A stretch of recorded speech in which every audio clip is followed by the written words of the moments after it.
আল্লাহ পাক তার রাসূলের মাধ্যমে জানিয়েছেন, এই হাদিসটা একটু শোনেন তারপর সামনে যাই। আল্লাহ পাক তার রাসূলের মাধ্যমে আমাদেরকে জানিয়েছেন, শোনো, আলা কুল্লুকুম রাইন, তোমাদের প্রত্যেকে হচ্ছে দায়িত্বশীল। তোমাদের প্রত্যেকেই দায়িত্বশীল। কেউ পরিবারের দায়িত্বশীল, কেউ ব্যবসা প্রতিষ্ঠানের দায়িত্বশীল, কেউ তোমার চাকরির প্রতিষ্ঠানের দায়িত্বশীল, কেউ সামাজিক দায়িত্বে আছো, কেউ প্রশাসনে, কেউ পররাষ্ট্র ইত্যাদি। তোমাদের প্রত্যেকেই দায়িত্বশীল। কুল্লুকুম রাইন ওয়া কুল্লুকুম মাসউলুন আন রাইয়াতি, এবং তোমাদের প্রত্যেককে যার যার দায়িত্ব সম্পর্কে আল্লাহকে আমাদের মাঠে জিজ্ঞাসা করবে। আমরা কি উত্তর দেওয়ার জন্য প্রস্তুত আছি ভাই? সবার আগে আমি দেখি আমি আমার উপর দায়িত্বশীল না? মনে করেন আমি বা আমাদের মতো যারা আছেন, যারা দায়ী ইলাল্লাহ, আলেম ওলামা, যারা উম্মার জন্য ভালো চিন্তা করেন, জনগণকে পথ দেখানোর চেষ্টা করেন, তাদের উপর সবচেয়ে বড় আমানত হচ্ছে কোরআন এবং হাদিস। তাদের উপর সবচেয়ে বড় আমানতটা কি? কোরআন এবং সুন্নাহ। এই জ্ঞানটাকে সত্যটাকে স্পষ্ট করে দেওয়া, এটার আলোকে সত্য মিথ্যাকে স্পষ্ট করে দেয়া। কতজন মানুষ এই কাজটা করতেছে?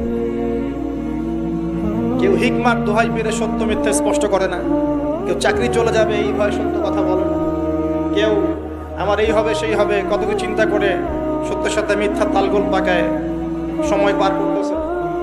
ওয়াজ মাহফিল বাংলাদেশের দিন প্রচারের একটা অন্যতম প্ল্যাটফর্ম।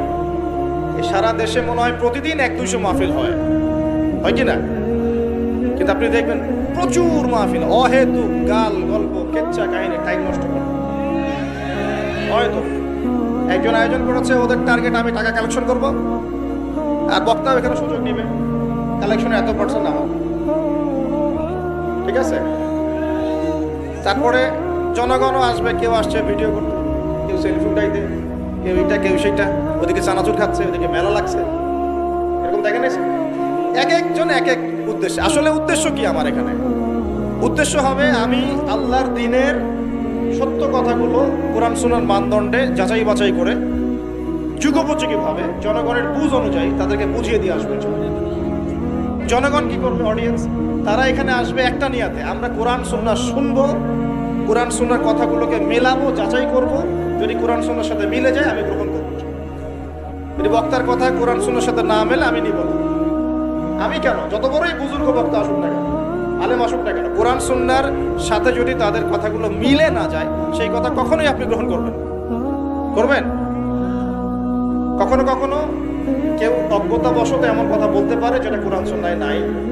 এটা যদি অজ্ঞতাবশত হয় তাহলে সে জ্ঞান অর্জন করলে আপনাকে শুধরে দিবে ইনশাআল্লাহ। আর যদি কেউ ইচ্ছা করে এগুলো করে তাহলে আপনার উপর দায়িত্ব হচ্ছে কোরআন সুন্নাহর মানদণ্ডে যাচাই করে তার কথা গ্রহণ করা। এই কাজটাই বা কয়জন করে?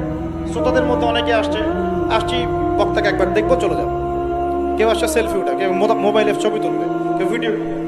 প্রতিটা কাজের উদ্দেশ্য কি? আমাদের দ্বীনি কাজের উদ্দেশ্য হবে এই কাজগুলোর ওসিলায় পরকালে আল্লাহর নাজাত যেন পাই ইনশাআল্লাহ, এবং দুনিয়াতে আল্লাহর দ্বীন যেন এগিয়ে যায়, উপকৃত।